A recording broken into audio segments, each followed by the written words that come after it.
Transfer Records Serum is one of the more popular plugins for electronic music production. Based on wavetable synthesis, it can have a very digital sound to it, but it also has a lot of refined oscillators that can give it nice analog modeling sounds. It's been in development for quite some time and recently added MPE sometime in the last year or so. So I was pretty excited to check it out and see how we can apply some of the gestures of the Sensel Morph and MPE to the Serum parameters. When you first open Serum, and here I'm hosting it in Apple Logic, you want to make sure that it is in MPE mode, and that's done in the menu here, and you simply check MPE enabled. And if you want to make sure that it's always enabled whenever you use it, you can go to the Global tab and click MPE enabled by default. Now back in the synthesizer view, we can see our two oscillators. I've got them in wavetable view. You can switch just by clicking on the bottom of the image. And these nicely animate when you play. Now, usually wavetables incorporate a lot of LFOs to sort of keep an interesting and constantly moving timbre, but with MPE we can sort of make our fingers the LFOs. So let's see how we can do that. I'm going to reset this back to its original sound. And I'm going to go to the effects and kill that reverb because it sounds cool, but is a bit distracting right now. So back to the oscillator section, and we can see we've got our oscillators and our filter up at top, and then down at the bottom we have our modulators. This is kind of similar to Arturia Pigments. Pigments was probably quite influenced by this type of view. So let's take a look at our menu, and we can see it has some other switches for MPE. You can automatically map the X, Y, and Z to our macros over here. So macros are over in the lower left here. And once you enable that, you'll be able to immediately control modulators or macros 1, 2, and 3 with the gestures X, Y, and Z. Now, you probably want to put these things sort of in a center place. Actually, the timbre, you want to have it bottomed out. And you can hear how that's controlling the timbre, and that's mapped to a couple different parameters. Once we mouse over it, we get the tool tips that tell us it's in the wavetable position for A and the volume for B.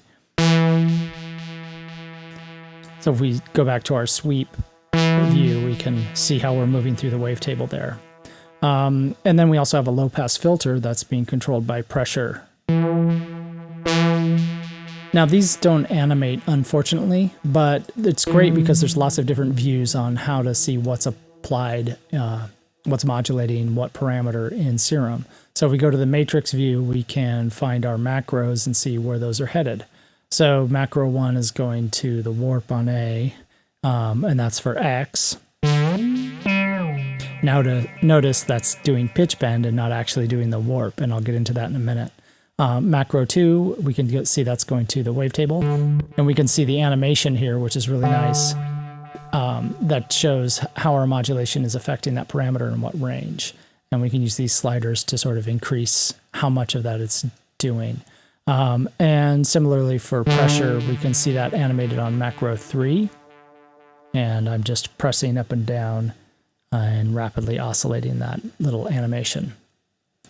Furthermore, you can apply curves to these, sort of give more detail in the upper ranges of pressure.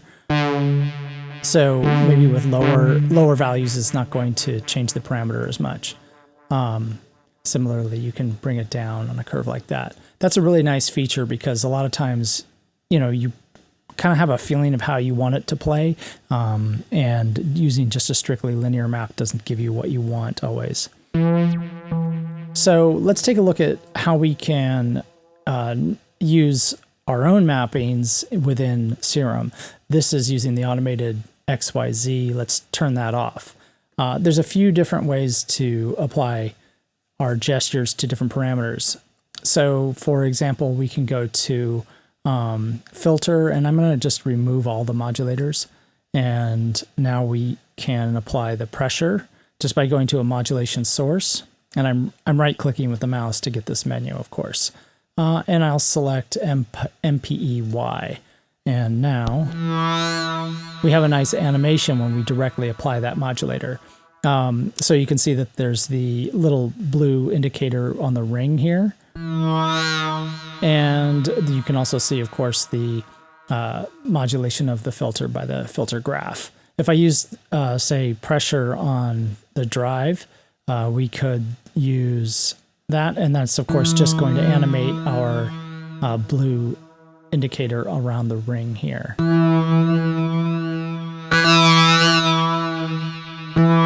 Of course, it's polyphonic, so we can do this individually to different notes.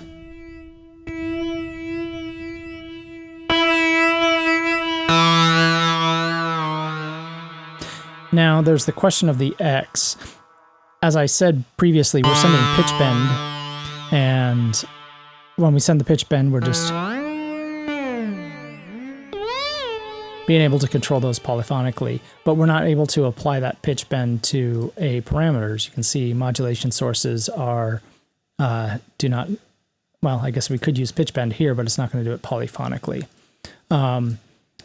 What we want to do is send the pan parameter. So you can see when we go to the matrix view, if we select MPEX, it says pan in parentheses, and that kind of gives us a clue.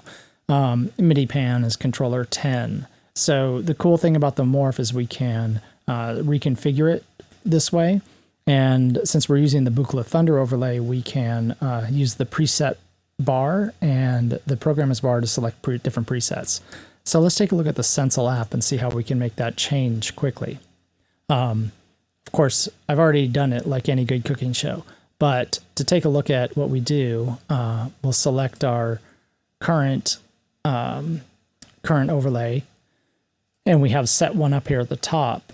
And this is just sort of a standard MPE configuration. You can see each slider is sending MPE, meaning it uses the channel rotation, and X is going on pitch bend, Y is CC74, and pressure is channel aftertouch, all according to the MIDI standard. Now, what we can do is just select all, Command or Control A, and Command or Control C to copy it, and go over to another preset in the Thunder, and then select all, and then paste as you normally would. And that gives us a copy of preset 1 on preset 8. Now, what we can do now is reprogram them, and we don't have to do each individual one. We can just select all and then use Command click or Control click on Windows and click off the ones that we are not going to change. And then we can just select X and make that CC10 instead of pitch bend. And then once we've done that, we want to send the map to Morph. But before I do that, I want to cover a couple other things. There's some interesting settings that we can do with absolute versus relative. So on these sliders, these are sending relative values. So whenever I put a finger down, it doesn't matter where I land, if in the center or on the edge. Same thing would happen on here. When I move it, I can slide out of the area and get to, higher values or lower values of that CC.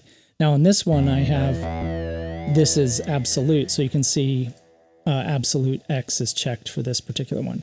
And so this is sending CC value 0, and up here is 127, and it's all within the range of the control. And if I tap here, it's always going to send 127, and over here it's going to be, around 0. And I set these up similarly. So these are absolute X. So we can experiment with how that works. And now that map is on the morph, we want to go back to Logic. And I'll hold the programmer's bar and make sure that preset 8 is selected. Now that we have preset 8, I can use MPEX to control something, for example, oscillator B pan.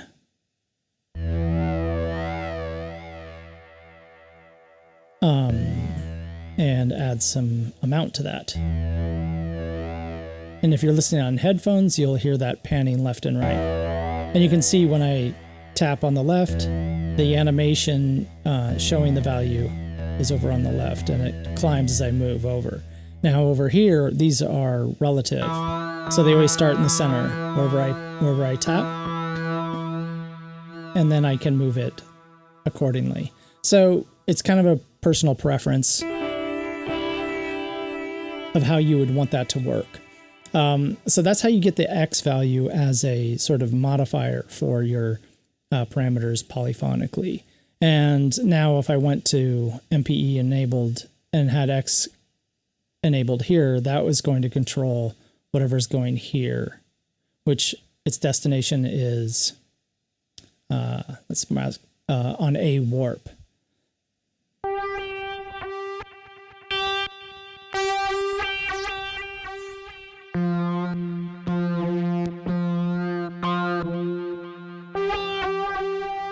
I'm going to set that offset to the center so I get a better experience with the relative. And if I add some hold to these, we'll get actually a better example. So we have a longer throw with these relatives than we do with the absolute. But you get kind of a different experience, sort of like with a guitar, where you can do things in a small area.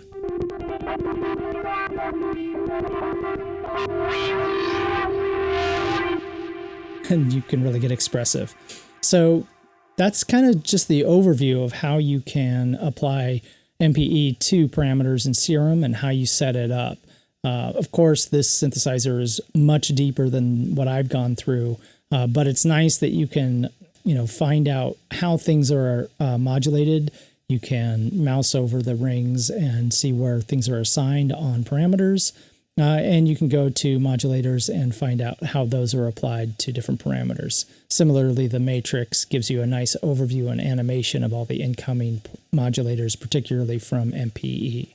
So I think there's a lot of room to explore here, and hope people come up with some great patches that work with MPE and Transfer Record Serum.